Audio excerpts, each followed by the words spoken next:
Que vuestra fe sea fuerte, pura y firme. Que la gratitud a Dios llene vuestro corazón. Cuando os levantéis en la mañana, arrodillaos junto a vuestros lechos y pedid a Dios que os fortalezca para cumplir los deberes del día y hacer frente a sus tentaciones. Pedidle que os ayude a poner en vuestra obra la dulzura del carácter de Dios. Hijos e hijas de Dios, página 201. Hola familia, mi nombre es Sara Molina, soy de Venezuela y en este momento quiero compartir con ustedes mi experiencia con respecto a la oración.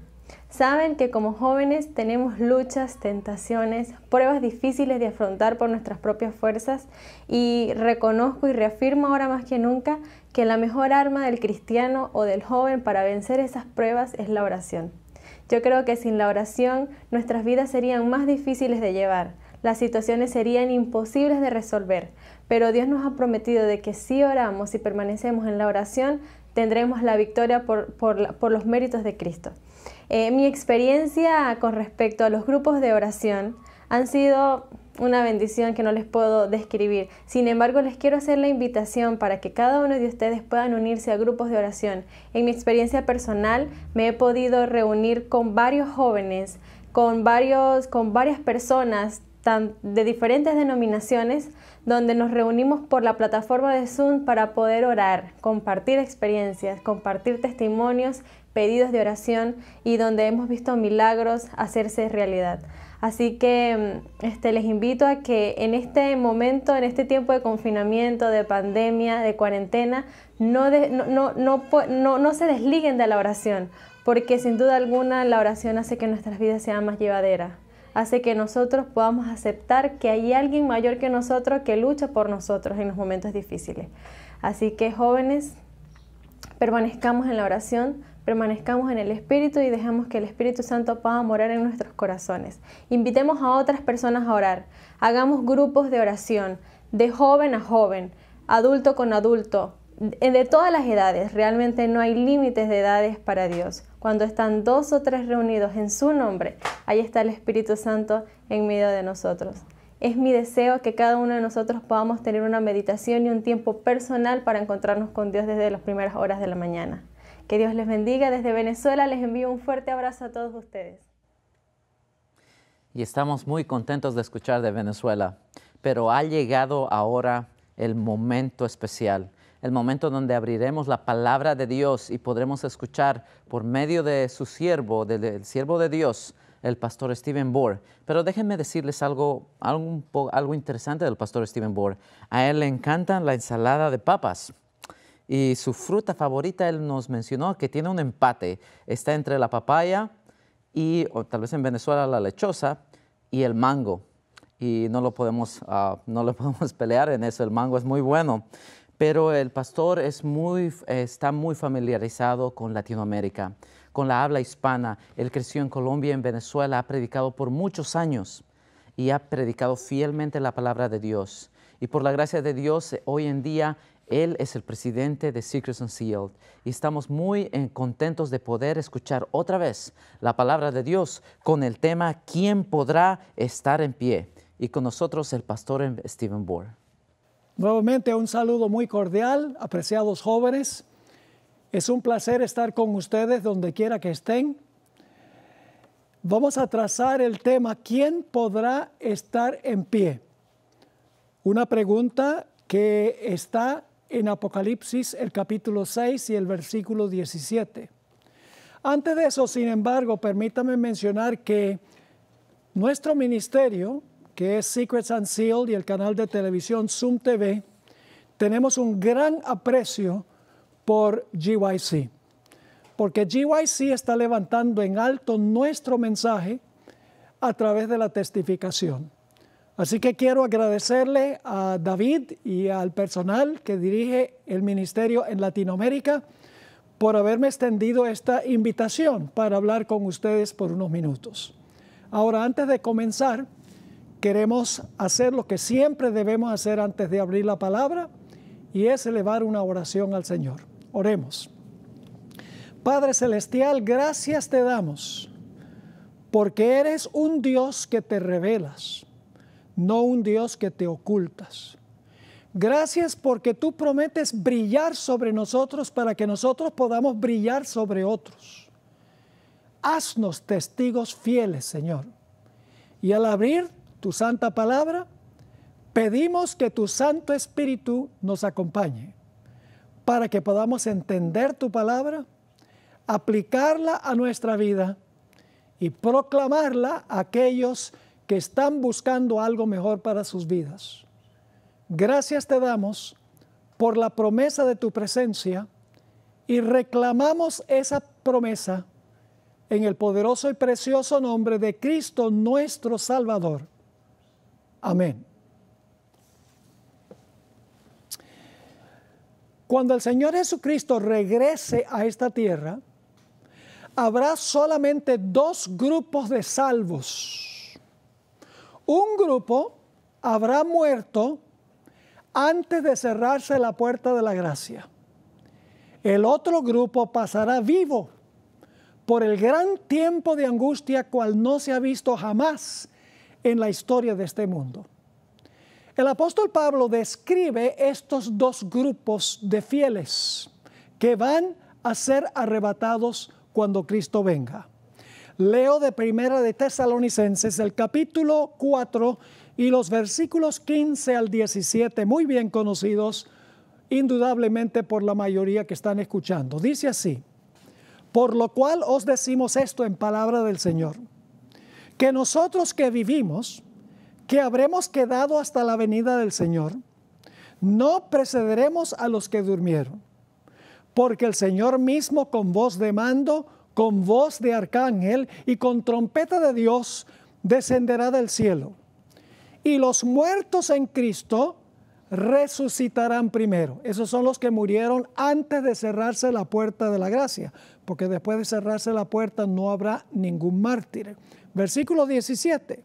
Luego nosotros los que vivimos, los que hayamos quedado, seremos arrebatados juntamente con ellos, es decir, con los que murieron y resucitaron, en las nubes para recibir al Señor en el aire, y así estaremos siempre con el Señor.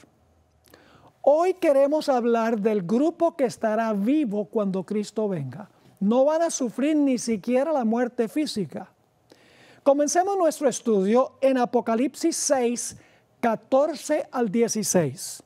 Un pasaje que describe la segunda venida de Jesús. Dice allí: y el cielo se desvaneció como un pergamino que se enrolla, y todo monte y toda isla se removió de su lugar. Y los reyes de la tierra y los grandes, los ricos y los capitanes, los poderosos y todo siervo y todo libre, se escondieron en las cuevas y entre las peñas de los montes. Y decían a los montes y a las peñas: caed sobre nosotros. ¿Y por qué quieren esconderse? Y escondednos del rostro de aquel que está sentado sobre el trono y de la ira del Cordero. Los impíos van a rogar que las montañas y las peñas caigan sobre ellos, porque quieren esconderse del rostro de Cristo Jesús, quien viene a recoger a los que murieron en Cristo y los que están vivos. Ahora, el versículo 17 termina este pasaje con una pregunta. Vamos a leer Apocalipsis 6, 17. Después de describir la segunda venida, viene esta pregunta. Porque el gran día de su ira ha venido, ¿y quién podrá permanecer en pie? Esto no puede estar hablando de los muertos, porque ellos están acostados. Tiene que ser los que están vivos. ¿Quién de los que están vivos podrá permanecer en pie? O como dicen algunas versiones, ¿quién podrá mantenerse firme? Ahora, esa expresión, permanecer en pie, traduce una sola palabra en el idioma original. Una sola palabra para toda esa frase, permanecer en pie. ¿Qué significa esta palabra, permanecer en pie, en el idioma griego? Notemos algunos ejemplos de la Biblia. En Marcos 3, 24 y 25, Jesús dijo: un reino dividido contra sí mismo no puede permanecer. Esa palabra permanecer es la misma palabra. Es decir, va a caer un reino dividido contra sí mismo. Es decir, la palabra permanecer en pie es lo contrario de caer, es el antónimo de caer. En Juan 8, versículo 44 dice que Satanás al principio no permaneció en la verdad. Significa que cayó de la verdad. En 1 Corintios 10, 12, un texto muy bien conocido, el apóstol Pablo dice, el que crea estar firme, mire que no caiga. La palabra caiga allí, la palabra firme y caiga es esta palabra en griego. Efesios 6, 11 al 13 usa la palabra 2 veces. Dice así, vestíos de toda la armadura de Dios, para que podáis estar firmes. Ahí está la palabra, para que podáis estar firmes contra las acechanzas del diablo, es decir, no caer en sus trampas. Versículo 12. Porque no tenemos lucha contra sangre y carne, es decir, contra seres humanos, sino contra principados, contra potestades, contra los gobernadores de las tinieblas de este siglo, contra huestes espirituales de maldad en las regiones celestiales. Por tanto, tomad toda la armadura de Dios para que podáis resistir en el día malo y habiendo acabado todo, estar firmes. Esa es la misma palabra, permanecer en pie. En 2 Timoteo 2:19 encontramos nuevamente la palabra. Pero el fundamento de Dios está firme. Esa es la palabra. Es decir, el fundamento de Dios es tan firme que nada va a caer, que está fundado sobre ello. Conoce el Señor a los que son suyos y apártese de iniquidad todo aquel que invoca el nombre de Cristo. El último texto que quiero leer donde se usa esta palabra que se traduce permanecer en pie es Lucas 21:36 y allí Jesús está hablando de su segunda venida. Dice Jesús allí, velad pues en todo tiempo orando que seáis tenidos por dignos de escapar todas estas cosas que vendrán, es decir, todo lo que va a pasar en el tiempo de angustia, y ahora viene la palabra, y de estar en pie delante del Hijo del Hombre. Es decir, va a haber un grupo que no va a caer. Hay un grupo que va a mantenerse firme cuando Cristo venga y va a decir, he aquí, este es nuestro Dios, le hemos esperado y Él nos salvará. El libro de Apocalipsis describe a ese grupo como los 144,000. Son los que van a estar vivos cuando el Señor Jesucristo venga. Vamos a Apocalipsis 7 y el versículo 1 hasta el versículo 4, donde se nos introduce este grupo de los 144,000. Ahora, el pasaje que vamos a leer no describe el carácter de los 144,000, de la generación final.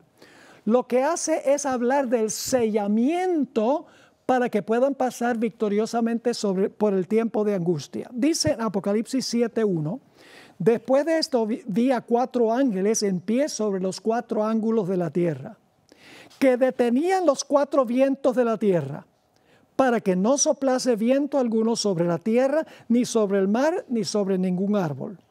Vi también a otro ángel que subía de donde nace el sol, y tenía el sello del Dios vivo. Y clamó a gran voz a los 4 ángeles, a quienes les había dado el poder de hacer daño a la tierra y al mar, diciendo, no hagáis daño a la tierra, ni al mar, ni a los árboles, hasta que hayamos sellado en sus frentes a los siervos de nuestro Dios.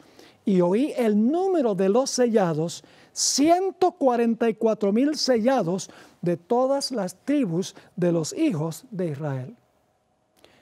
El grupo de los que van a vivir al final de la historia durante el tiempo de angustia son los 144,000. No voy a entrar si el número es literal o simbólico, eso no es lo importante. Lo importante es estar sellado y tener el carácter de los 144,000, como veremos un poco más adelante. Ahora, ¿cuál es el propósito del sello? El propósito del sello es doble. En primer lugar, el sello identifica que la persona es propiedad del Señor Jesucristo. Y en segundo lugar, como es propiedad de Jesús, el sello garantiza que Cristo va a proteger a esa persona en el tiempo de angustia. Ahora, el trasfondo de Apocalipsis 7, 1 al 4, viene de Ezequiel el capítulo 9. Ahí encontramos que el pueblo de Israel, el pueblo profeso de Dios, no los paganos, no los egipcios ni los babilonios, el profeso pueblo de Dios estaba practicando las abominaciones de las naciones circundantes. La peor abominación que estaban cometiendo era adorar al Dios Sol, según Ezequiel 8 y el versículo 16. Y por lo tanto Dios dice, este pueblo está practicando las abominaciones de todas las naciones, así que yo voy a destruir esta ciudad, voy a llevar a este pueblo al cautiverio. Pero no todos en la ciudad de los que profesaban servir a Dios estaban practicando las abominaciones y adorando al Dios Sol. Sabemos que al final de la historia será en el día del sol. Había un grupo fiel que clamaban y gemían por las abominaciones que se estaban cometiendo en la ciudad. Es decir, ellos eran fieles a Dios. Y el ángel debía poner el sello sobre la frente de esas personas para que cuando viniera el rey Nabucodonosor y destruyera la ciudad, no fueran ellos destruidos con los que estaban practicando las abominaciones de la ciudad. Ese es el trasfondo de Apocalipsis el capítulo 7, solo que en Apocalipsis 7 el sellamiento es global, no es solamente de la ciudad de Jerusalén, sino de todos los que profesan el nombre de Cristo Jesús a nivel de todo el mundo. Y no es Israel literal, es el Israel espiritual que se compone de aquellos que profesan servir al Señor. Ahora, como les mencioné, Apocalipsis 7 no nos dice nada sobre el carácter de los 144,000. Sencillamente nos dice que ellos van a tener el nombre de Dios en su frente que identifica que son de Él. Y en segundo lugar, el sello va a garantizar su protección cuando venga el terrible tiempo de angustia. Pero Apocalipsis 14 nos da otro pasaje que describe a los 144,000. Pero este pasaje no describe el sellamiento de ellos, sino el carácter que van a tener.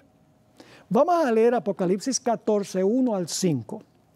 Después miré, y he aquí el Cordero estaba en pie sobre el monte Sión, y con él 144,000 que tenían el nombre de él y el de su Padre escrito en la frente. Y oí una voz del cielo como estruendo de muchas aguas y como sonido de gran trueno. Y la voz que oí era como de arpistas que tocaban sus arpas. Y cantaban un cántico nuevo delante del trono y delante de los 4 seres vivientes y de los ancianos. Y nadie podía aprender el cántico sino aquellos 144,000 que fueron redimidos de entre los de la tierra. Estos son los que no se contaminaron con mujeres, pues son vírgenes. Estos son los que siguen al Cordero por donde quiera que va. Estos fueron redimidos de entre los hombres como primicias para Dios y para el Cordero. Y en sus bocas no fue hallada mentira, pues son sin mancha delante del trono de Dios. ¡Qué gloriosa descripción de los 144,000! Que resplandecen en medio de un mundo de tinieblas. Vamos a repasar las características. Varias de ellas tienen el nombre del Padre y el Hijo en su frente. La frente es símbolo del lóbulo frontal, es decir, tienen en su mente el carácter del Padre y del Hijo. En segundo lugar, cantan un cántico nuevo que solo ellos pueden cantar. Solo ellos lo entienden. Y ustedes dicen, entonces los demás, los otros redimidos no lo van a poder cantar. Sí, sí lo van a poder cantar, ¿cómo no? Pero no con el mismo sentido que los 144,000. ¿Han leído ustedes Éxodo el capítulo 15? A donde dice que Moisés compuso un canto que el pueblo cantara después que cruzaron el Mar Rojo. Es un himno hermoso que se encuentra en Éxodo el capítulo 15. Ahora yo pregunto, ¿creen ustedes que alguien hoy en día podría ponerle música a Éxodo 15 y que nosotros pudiéramos cantar Éxodo 15? Claro que sí. Pero ahora yo les pregunto, ¿podemos cantarlo igual que Israel? Nunca. Porque nosotros no pasamos por la experiencia. Ellos solo lo van a cantar con todo el sentir porque ellos pasaron por la experiencia. Dice que fueron redimidos de la tierra. Significa que eran seres humanos, como todos nosotros. Dice que no se contaminaron con mujeres, son vírgenes. Significa que no fornicaron con las iglesias apóstatas, con la ramera y con sus hijas y con sus doctrinas. Sigan al Cordero por donde quiera que va. Siguen a Jesús, sí, al Getsemaní. Siguen a Jesús a la cruz, como no. Lo siguen por todas partes. Son primicias. ¿Por qué los 144,000 son primicias? Porque ellos van a ser glorificados primero y luego entonces Jesús va a descender del cielo y entonces va a resucitar a los justos y los va a glorificar a ellos. Y también porque los 144,000 tienen un carácter plenamente maduro que refleja perfectamente el carácter de Cristo Jesús. Dice que en su boca no fue hallado engaño. Tremendo. Ahora, la Biblia dice que de la abundancia del corazón habla la boca. Si en su boca no hay engaño, significa que su corazón tampoco tiene engaño. Y luego se culmina la lista diciendo, son sin mancha delante del trono de Dios. Esta es la generación final, los que van a pasar vivos por el tiempo de angustia, jóvenes. Yo creo que nosotros estamos viviendo en los últimos momentos de la historia. No quiero colocar fechas, pero los eventos del mundo indican de que estamos nosotros en el umbral de grandes acontecimientos. Es posible que muchos de los jóvenes que están escuchando en realidad van a tener que pasar por ese tiempo de angustia y resplandecer en un mundo donde las tinieblas imperan. Vamos a tener que poseer este carácter que se menciona en Apocalipsis 14.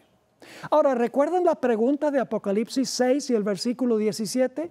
El gran día de su ira ha venido, ¿y quién podrá estar en pie? ¿Saben ustedes que ese no es el único lugar en la Biblia a donde se hace esa clase de pregunta? Así que sería bueno examinar los otros pasajes del Antiguo Testamento a donde aparece una pregunta similar a esa. Vamos a Joel, el capítulo 2 y el versículo 11. Ahora, no tengo tiempo de leer los primeros 10 versículos. Los primeros 10 versículos describen la segunda venida de Jesús. Tienen que aceptarlo por fe.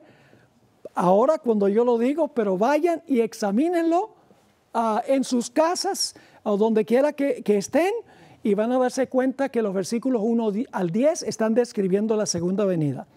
El versículo 11 habla de la culminación de la segunda venida y dice así: y Jehová dará su orden delante de su ejército, porque muy grande es su campamento, fuerte es el que ejecuta su orden. Y ahora fíjense la pregunta: porque grande es el día de Jehová y muy terrible, ¿y quién podrá soportarlo?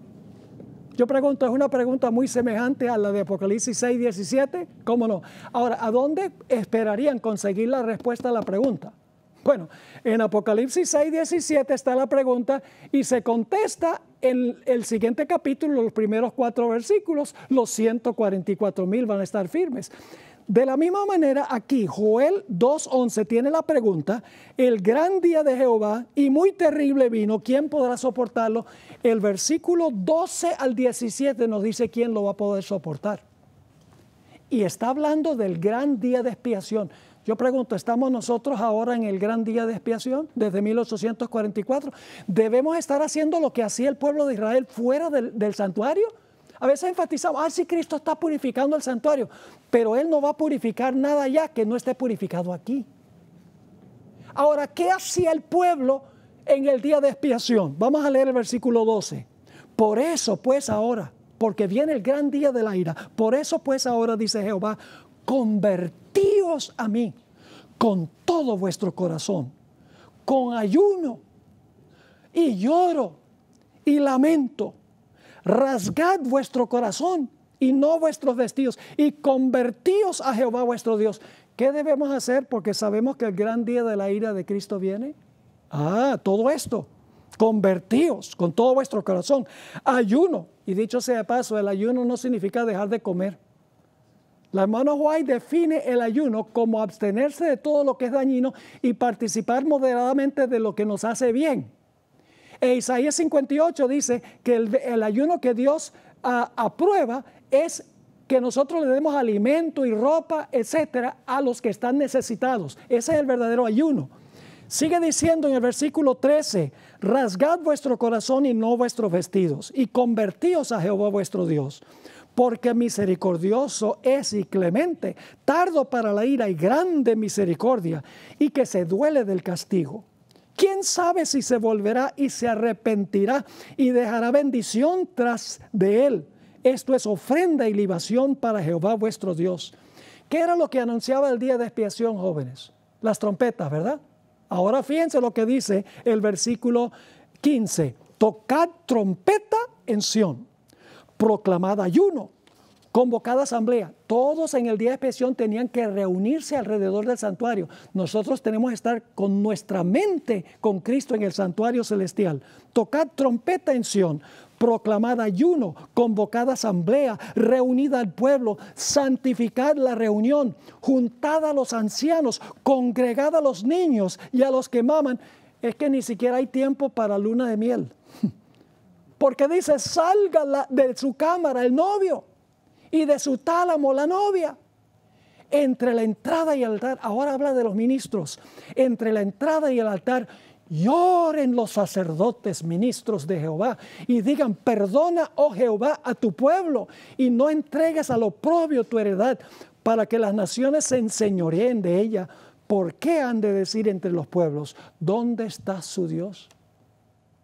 Esa es la clase de pueblo que estará listo, y en vez de decir, escóndenos del rostro de aquel que está en el trono, van a extender los brazos y van a decir, he aquí, este es nuestro Dios, le hemos esperado y Él nos salvará.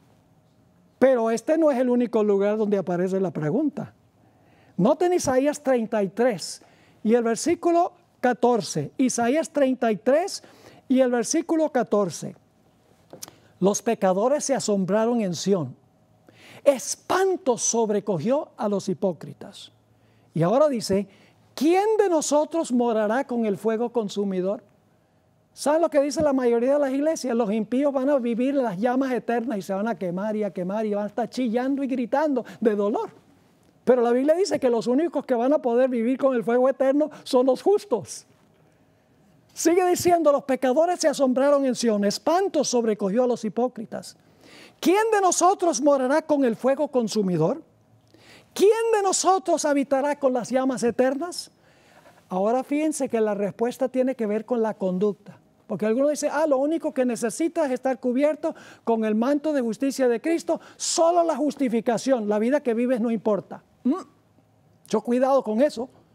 Porque en la respuesta a esta pregunta, dice, ¿quiénes son los que van a poder vivir con el fuego consumidor? Dice el versículo 15, el que camina en justicia y habla lo recto, el que aborrece la ganancia de violencias, el que sacude sus manos para no recibir cohecho, es decir, mordidas, el que tapa sus oídos para no oír propuestas sanguinarias, el que cierra sus ojos para no ver cosa mala. ¿Tiene esto que ver con conducta? ¿Con lo que hacemos y no debemos hacer? ¿Cómo no? Y luego dice, este habitará en las alturas, fortaleza de roca será su lugar de refugio, se le dará su pan y sus aguas serán seguras. Ese versículo lo cita la hermana White en sus escritos, viene de Apocalipsis 6 y el versículo 17. En el tiempo de angustia, el pan y el agua de los fieles estarán seguros. Pero este no es el único lugar donde aparece la pregunta. Vamos al Salmo 15 y el versículo 1, ahí está la pregunta. Jehová, ¿quién habitará en tu tabernáculo? ¿Quiénes son los únicos que van a poder entrar al templo o al tabernáculo? Los 144,000, lo pueden leer en primeros escritos. Y luego pregunta, ¿quién morará en tu monte santo? ¿A dónde están parados los 144,000? En el monte santo de Sión. Así que ahí está la conexión. Jehová, ¿quién habitará en tu tabernáculo? ¿Quién morará en tu monte santo?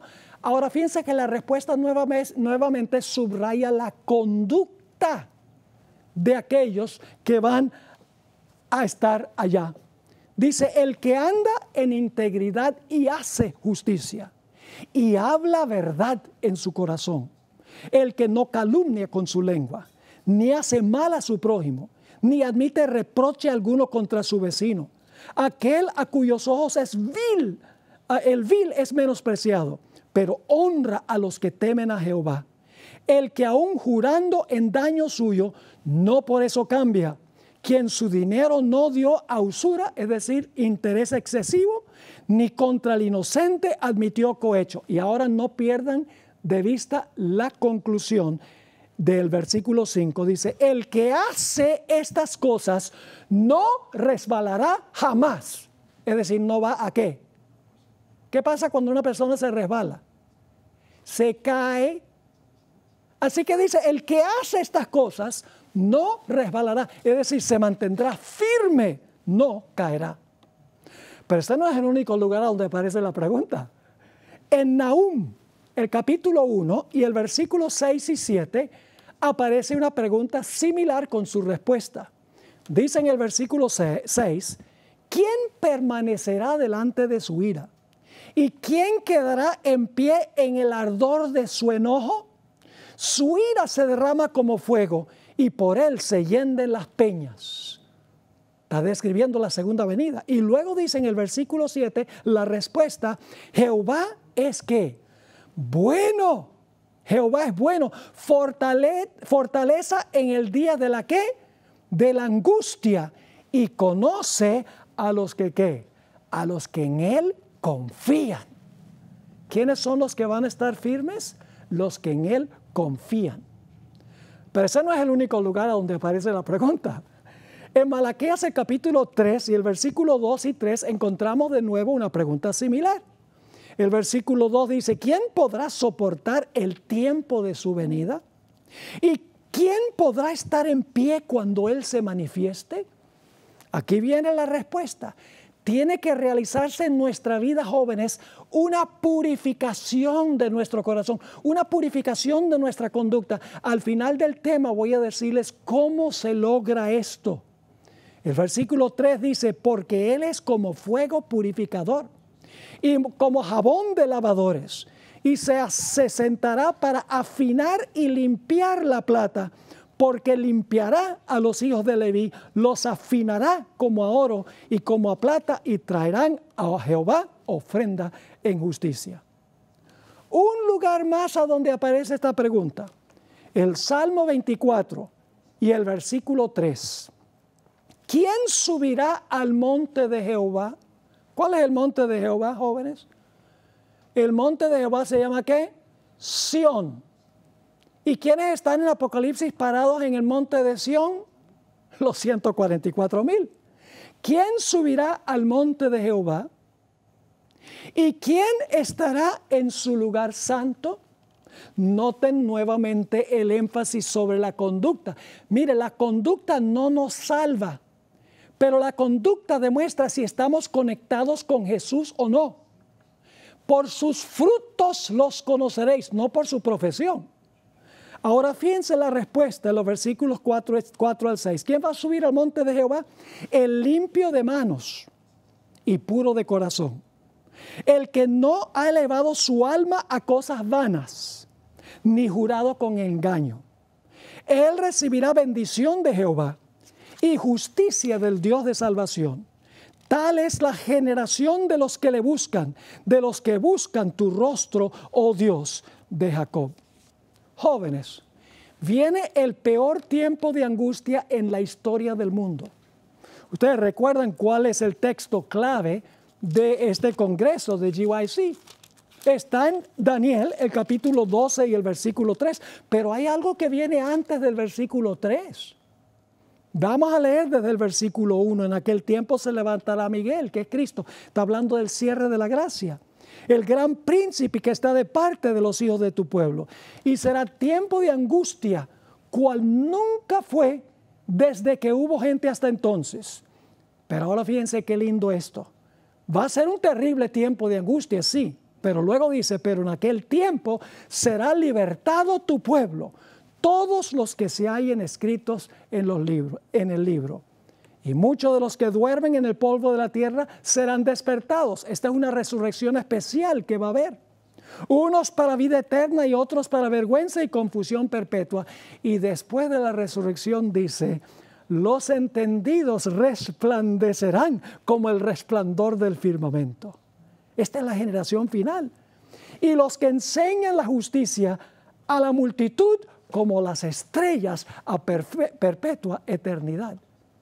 Esa será la característica de aquellos jóvenes que van a pasar por este terrible tiempo de angustia. Pero no se enfoquen en el tiempo de angustia. Algunos dicen, ay, los pastores nos asustan con el tiempo de angustia. Dicen, va a ser terrible. Sí, va a ser terrible. Pero ¿saben algo? Jesús no se va a apartar de su pueblo. Algunos dicen, sí, pero no va a estar aquí Jesús como intercesor. No, no va a estar como intercesor, pero sí va a estar como protector.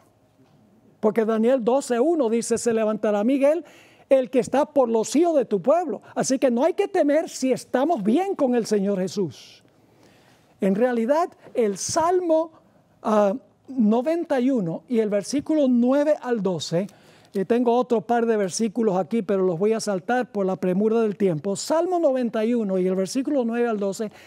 Salmo 91 es el salmo de la gran tribulación. Es decir, está describiendo el tiempo de angustia. Y voy a leer solo los versículos 9 al 12 y van a ver la conexión con la pregunta de Apocalipsis 6:17. Dice, el que habita al abrigo del Altísimo morará bajo la sombra del Omnipotente.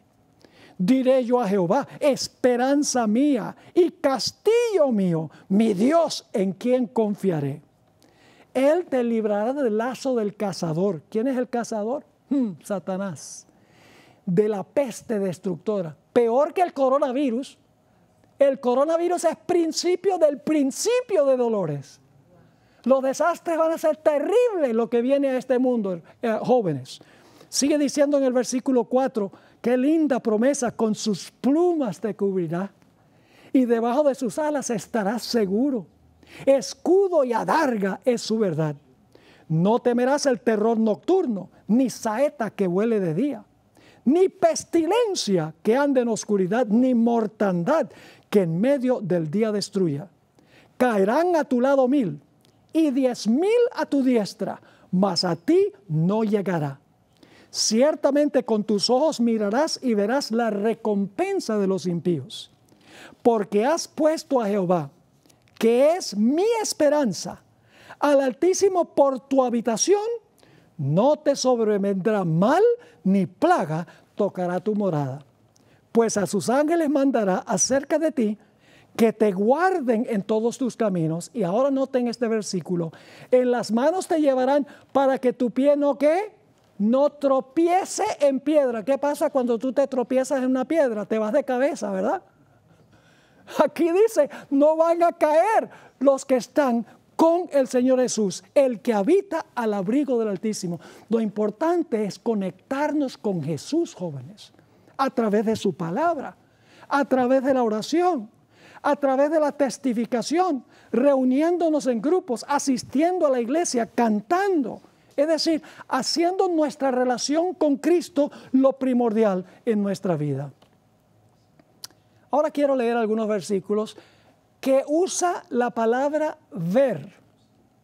Noten lo que dice Hebreos 12, 28 y 29. Estos versículos no usan la palabra ver, pero sí enfatiza el punto que quiero recalcar. Hebreos 12, 28 y 29. Así que, recibiendo nosotros un reino inconmovible, tengamos gratitud y mediante ella sirvamos a Dios, agradándole con temor y reverencia.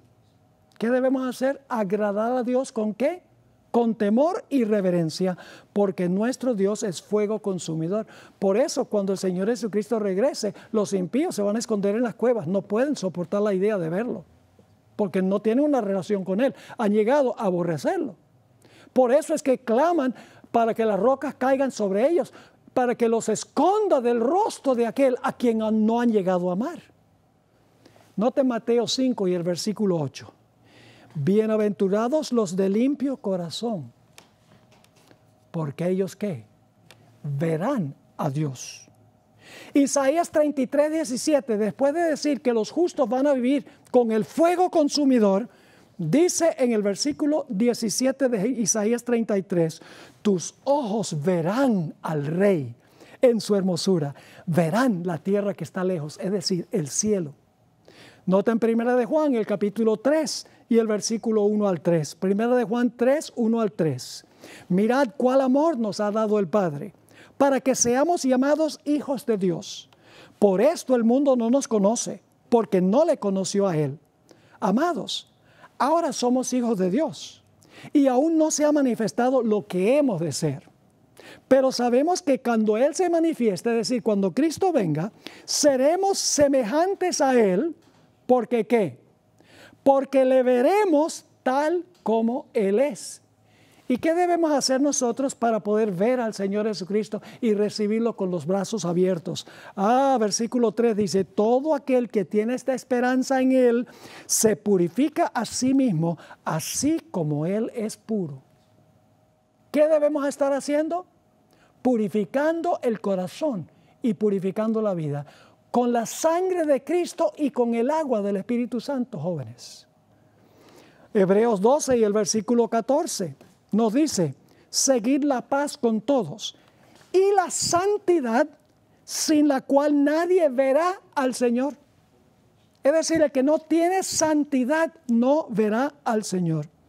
Y cuando lleguemos al reino, fíjese qué lindo va a ser en contraste con los impíos que no quieren ver el rostro de Jesús. En Apocalipsis 22, 3 y 4 dice, y no habrá más maldición. Y el trono de Dios y del Cordero estará en ella, es decir, en la ciudad. Y sus siervos le servirán y verán su rostro. Y su nombre estará en sus frentes. Saben que mi himno favorito en todo el himnario es cara a cara espero verle. Cuando venga en gloria y luz. Ese himno es hermoso. Porque lo que más debemos anhelar es ver el rostro de Jesús y darle la bienvenida con los brazos extendidos. Ahora, claro, algunos se preguntan, pero Pastor Bor, ¿cómo podemos nosotros purgar el pecado de nuestra vida? Es una cosa decir que necesitamos santidad, necesitamos reflejar el carácter de Jesús, pero ¿cómo es posible esto en un mundo de pecado? Primero les voy a mencionar unos consejos del Espíritu Profecía. Ustedes saben que la hermana White mencionó que hay 8 remedios naturales, ¿verdad? La mayoría de esos remedios naturales tienen que ver con nuestra salud física. Pero dependiendo de cómo hagamos nosotros en nuestra salud física, dependerá también nuestra salud espiritual. Quiero leer esa cita que se encuentra en Ministerio de Curación, página 89. El aire puro. Yo pregunto, ¿cuánto cuesta el aire? Es gratis, ¿verdad? ¿O es que les llega un cobro mensual por aire? La luz solar. ¿Cuánto les llega el cobro por la luz del sol? La mayoría de estos remedios son gratis. Luego dice la abstinencia. Es decir, abstenernos de todo lo que nos causa daño. Todo lo que no ayuda en nuestra salud.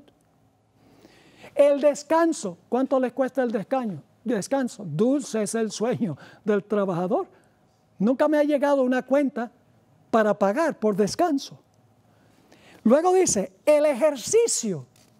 Jóvenes, es importante el ejercicio. Y no estoy hablando del ejercicio con los dedos en la computadora. Estoy hablando de ejercicio cardiovascular. Saben que todos los días, religiosamente, yo monto mi bicicleta 8 kilómetros, no bicicleta que está allí en la casa, sino afuera. Monto 8 kilómetros y por la noche yo camino 3 kilómetros, religiosamente. Y como resultado, uno tiene la mente más clara y el cuerpo está en mucho mejor estado.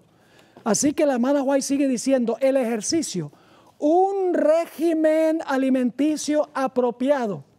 Y eso significa que la comida sea natural, que la cantidad sea moderada, que sea variada la dieta y balanceada. Luego dice la hermana White, el uso del agua. Y luego viene aquel punto sobre el cual me quiero enfocar especialmente en los últimos minutos, la confianza en el poder divino. Y luego dice la hermana White, estos son los verdaderos remedios. Ahora yo pregunto, si hay verdaderos remedios, ¿también hay falsos remedios? Sí, generalmente son las que se encuentran en un frasquito, las pastillas. Ahora, no estoy diciendo que algunos no necesitan tomar pastillas, pero lo que estoy diciendo es que si lleváramos una vida balanceada, nuestro cuerpo desarrollaría la fuerza necesaria para poder vencer la mayoría de las infecciones que nos llegan a diario. Así que dice la sierva del Señor, estos son los verdaderos remedios, todos debieran conocer los agentes que la naturaleza provee como remedios y saber aplicarlos. Saber cuáles son los remedios y saber cómo aplicarlos, dice el Espíritu de Profecía. Pero quiero enfocarme especialmente en el aspecto espiritual, la confianza en el poder divino. Porque ahí es que muchos fallamos. Estamos llenando nuestra mente de toda clase de cosas que entran por nuestros ojos que contaminan nuestro ser. Música y otras cosas que entran por nuestros oídos que nos hacen desemejantes a Jesús. Vamos a Efesios 5, 25 al 27. Vamos a ver cuál es el secreto para tener una vida espiritual balanceada y fuerte. Efesios 5, 25 dice, maridos, amad a vuestras mujeres, así como Cristo amó a la iglesia y se entregó a sí mismo por ella, para santificarla. Ahora escuchen, ¿cómo la santifica? Para santificarla, habiéndola purificado en el lavamiento del agua por la palabra. ¿Cómo es que el Señor lava a la iglesia y a los individuos de la iglesia? Dice aquí, por el lavamiento del agua por la palabra. ¿Qué representa el agua fresca en la Biblia? El agua fresca representa el Espíritu Santo. La lluvia tardía representa el Espíritu Santo. ¿Y qué es la palabra? La Biblia. El Espíritu Santo a través de la Biblia nos santifica y nos limpia, pero si nosotros no estamos leyendo la Biblia, estudiando la Biblia, asimilando este alimento espiritual, el resultado será que no estamos creciendo en la vida santificada. Así que sigue diciendo, para santificarla, habiéndola purificado en el lavamiento del agua por la palabra. ¿Y qué sucede? A fin de presentársela a sí mismo. Una iglesia que sea ¿qué? Podríamos decir resplandeciente, ¿verdad? Una iglesia gloriosa, que no tuviese mancha, ni arruga, ni cosa semejante, sino que fuese santa y sin mancha. Y la hermana White usa este texto para hablar de la condición de la iglesia una vez que ha sido zarandeada y ha sido limpiada. Salmo 119, 9 al 11 son textos muy bien conocidos por la juventud. ¿Con qué limpiará el joven su camino? ¿Cuál es la respuesta? ¿Con qué? Con guardar tu palabra. Con todo mi corazón te he buscado. No me dejes desviarme de tus mandamientos. Y luego viene el versículo muy bien conocido. En mi corazón he guardado tus dichos para no pecar contra ti. ¿Cómo guardamos los dichos de Dios en nuestro corazón? ¿Cómo guardamos las palabras de Dios en nuestro corazón? Jóvenes, no es viendo televisión. Al menos que sea Zoom TV, ¿no? No es pasando horas y horas en las redes sociales. No es perdiendo el tiempo texteando todo el tiempo. Es metiendo la palabra a través de nuestros oídos y a través de nuestros ojos, asimilando la palabra, porque cuando lo hacemos, la palabra expulsa de nuestras vidas el mal. Hay que mantener los ojos fijos en Jesús. Jesús es la palabra en persona. Este es Jesús en forma escrita, la palabra en forma escrita. Noten Hebreos 12, 1 al 3. Hebreos 12 y el versículo 1 al 3. Por tanto, nosotros también, teniendo en derredor nuestro tan grande nube de testigos, porque acaba de mencionar los héroes de la fe en el capítulo 11, dice aquí el apóstol Pablo, despojémonos de todo peso y del pecado que nos asedia. Ahora, ¿cómo nos despojamos de todo peso y del pecado que nos asedia? ¿Cómo se hace eso? Sigue diciendo, y corramos con paciencia la carrera que tenemos por delante, puestos los ojos, ¿dónde? En Jesús, el autor y consumador de la fe, el cual por el gozo puesto delante de él sufrió la cruz, menospreciando el oprobio, y se sentó a la diestra del trono de Dios. Considerad significa meditad o fija tus ojos en aquel que sufrió tal contradicción de pecadores contra sí mismo, para que vuestro ánimo no se canse hasta desmayar. La victoria viene contemplando a Jesús. Y como yo mencionaba en la sesión de preguntas y respuestas, donde quiera que voy los jóvenes preguntan, pastor, yo tengo este pecado que es bien difícil vencer. ¿Cómo se puede vencer la tentación? ¿Cómo se puede vencer el pecado? Y yo siempre les hago una pregunta. Les digo, ¿cómo está tu vida devocional? ¿Estás estudiando la Biblia? ¿Estás orando? ¿Estás yendo y enseñando la palabra, ayudando a los demás? ¿Estás asistiendo a la iglesia?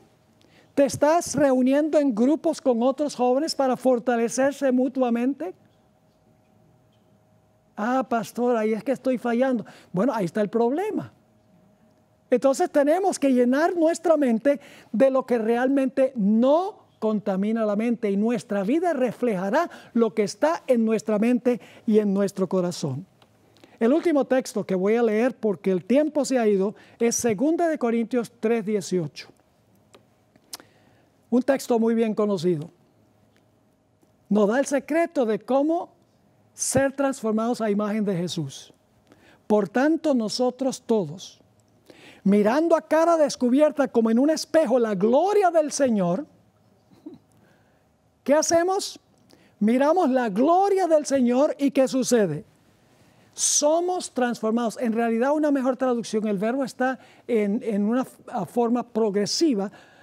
Realmente la mejor traducción es: estamos siendo transformados de gloria en gloria en la misma imagen como por el Espíritu del Señor. Esto se refiere a Moisés, quien estaba en el monte hablando cara a cara con el Señor, y cuando descendió del monte le brillaba el rostro, y era tan brillante el rostro, resplandecía tanto su rostro, que el pueblo de Israel dice: no nos gusta esa gloria, tápate la cara. ¡Qué interesante! Y el apóstol Pablo dice, nosotros podemos ser como Moisés. Si pasamos tiempo con Jesús, si contemplamos su glorioso carácter y dejamos a un lado aquello que contamina, vamos a reflejar de gloria en gloria la misma imagen del Señor Jesucristo. Yo tuve un alumno en Colombia que fue el mejor alumno que yo tuve en todos los años que enseñé. Enseñé 6 años en la Universidad Adventista allá. Este joven llegaba a clase, se sentaba en la primera fila con el cuaderno en la mano, en el pupitre, lapicero en la mano, Biblia abierta, y desde que empezaba la clase hasta que terminaba, ahí estaba fijándose y prestando atención. Lo tuve 3 años. Varios años después estaba predicando en cierto lugar y vino una hermana y me dijo, pastor, ¿usted conoce a tal y tal? Porque ahora es pastor, no le voy a decir dónde es para no incriminarlo. Pero pastor, ¿usted conoce a este pastor tal y tal? Estaba hablando del muchacho que fue mi alumno. Yo le dije, claro que sí lo conozco, muy bien. Y la hermana me mira y me dice, usted predica igualito a él. ¿Por qué? Saben que lo trajimos aquí al estudio hace 2 o 3 años para dar una serie sobre Apocalipsis, y yo era el único que estaba aquí en el estudio y me senté, voy a ver predicar a mi exalumno. Oye, y movía los brazos igual, se movía de un lado para otro igual. Era como estar viéndome yo. ¿Por qué razón? Porque cuando nosotros contemplamos constantemente a una persona, llegamos a reflejar en gran medida a esa persona, y se aplica a nuestra relación con el Señor Jesús. Así que, jóvenes, pongamos en nuestra mente a Cristo y echemos a un lado todo lo que contamina. Y vamos a buscar esa santidad bíblica que solamente en la palabra de Dios podemos encontrar. Amigos de GYC Latinoamérica, espero que hayan sido muy bendecidos con este hermoso y maravilloso mensaje poderoso que nos recuerda que el cazador es Satanás y muchas cosas más. Espero que lo hayan tomado en sus apuntes, que le tomen una foto a sus apuntes y que compartan en las redes sociales, porque esto es para estudiar, aprender, testificar este super congreso. Y bueno, amigos, tenemos unas recomendaciones muy especiales para despedirnos, sobre todo para aquellas personitas que aún se están inscribiendo o que esperan el enlace de conexión para el cuarto de oración o para los distintos seminarios. Primero, las inscripciones se cerrarán esta noche, 30 minutos después de que esta transmisión finalice. Se cerrarán las inscripciones en registro.gyclatam.org. Ya no podremos recibir más y pues los que no tienen acceso a estos correos electrónicos que nosotros compartimos con ustedes, pues no tendrán acceso a la sala de Zoom para el cuarto de oración el día de mañana o para los distintos seminarios. Así que corre ya, registro.gyclatam.org. Segundo, nuevamente estaremos enviando los correos para el enlace del cuarto de oración, pero es muy importante, very important, très important, en todos los idiomas, por favor, entiendan.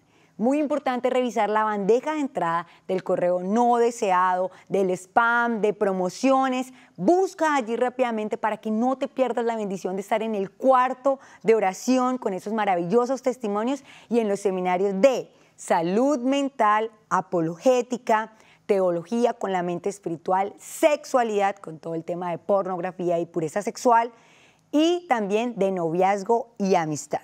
No te lo pierdas. Por favor, no olvides registrarte. Y lo tercero, el correo de ingreso a los talleres se enviará el día de mañana antes del culto. Eso es 8 a.m. hora Colombia. Eso quiere decir que es 9 a.m. Venezuela, 10 a.m. Brasil, Chile, Argentina, 7 a.m. Guatemala, México o Costa Rica. Por favor, ten presente esto. Los esperamos. Que Dios los bendiga, que Dios los abrace y muchas gracias por estar con nosotros. No olviden el cuarto de oración y compartir este mensaje con sus amigos. Nos vemos mañana.